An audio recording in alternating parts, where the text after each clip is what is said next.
So he missed it all. But we had a great time. And afterwards I sent the kids in the primary school a copy of the story. You can buy it as a big picture. It's a very good version of it. I sent a copy to the primary school so as they could all read the rest of it.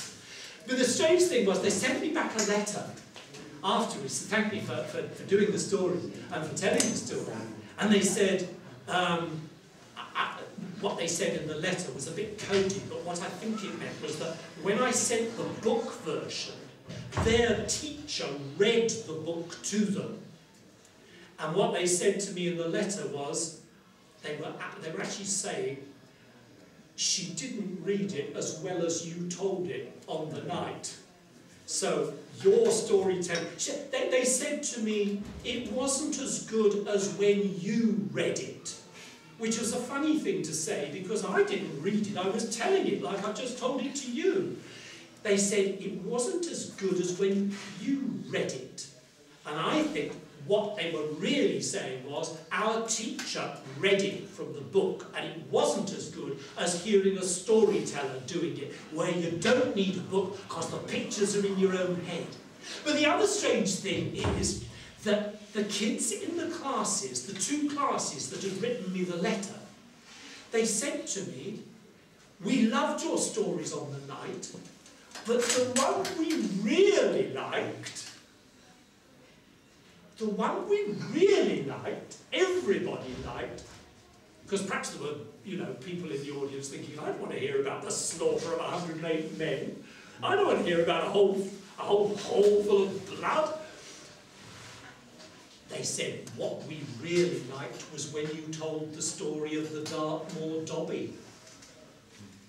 Do you know the Dartmoor Dobby? Never heard the Dartmoor Dobby? No. Anybody never heard the Dartmoor Dobby?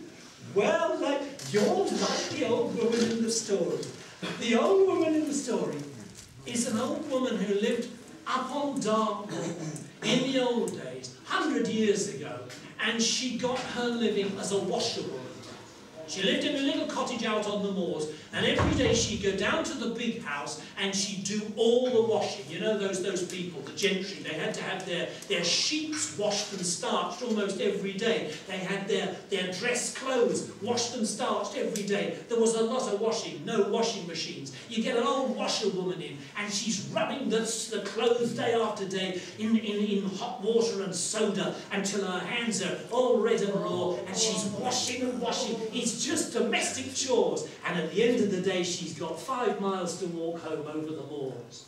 And an old woman is walking over the moors, she's an old washerwoman, and her life is just a life of washing and toil for other people. Yeah?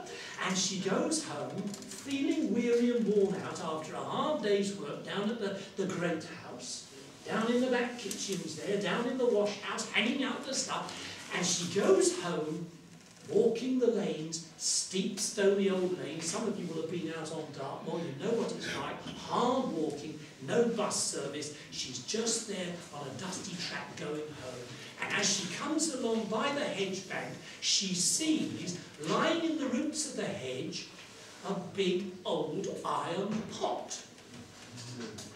And she thinks, what's that old iron pot doing there? That might be a useful pot. Somebody's thrown away an old pot. She said I could take that old pot home, put it on the windowsill, add it for put a geranium in there, add a nice geranium, put it up on the windowsill, add a bit of her geranium, I put that. So she goes to fetch the pot. Sorry about the accent. Sorry about the accent. You always get it wrong. She says, I'm just trying to give you an idea of how old and worn out she is. and she looks at the pot, but when she gets up to it, she finds that it's not just an old throw-out pot that somebody's chucked away, because it is full to the brim with gold, pieces of gold. It's a golden treasure lying there, just for anyone to pick up under the hedge. And she says, I must be the luckiest woman in Dartmoor. Find a treasure under the hedge. Huh?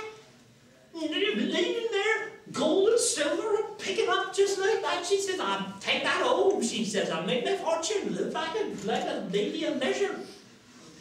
So the pot of gold is so heavy that she has to take off her shawl and knot it round the handle on the pot and drag the pot along behind her. And so she's dragging this pot of gold along the road to get home, scrambling and scraping over the stones, getting back to her cottage with a pot of gold that she's found under the hedge. And as she tows it along, she suddenly realises that it's not nearly as heavy as it was. And she and she goes back and she looks and she finds that it's not a pot of gold at all. When she looks into the pot, the gold has gone. And all that is in the pot, piled up to the brim as the gold was before, all that's there is potato peelings. It's an old iron pot full of potato peelings. And she says, well, Dormy, she says, I must be the luckiest woman in Dartmoor. Because she says, if I'd had that gold and silver, 'twould have been nothing but trouble. She'd have said the neighbours would be after it. She said the big thieves breaking in. She said, potato peelings, now that's a useful thing, isn't it? Because you got potato peelings, she said, you can feed that to the pig.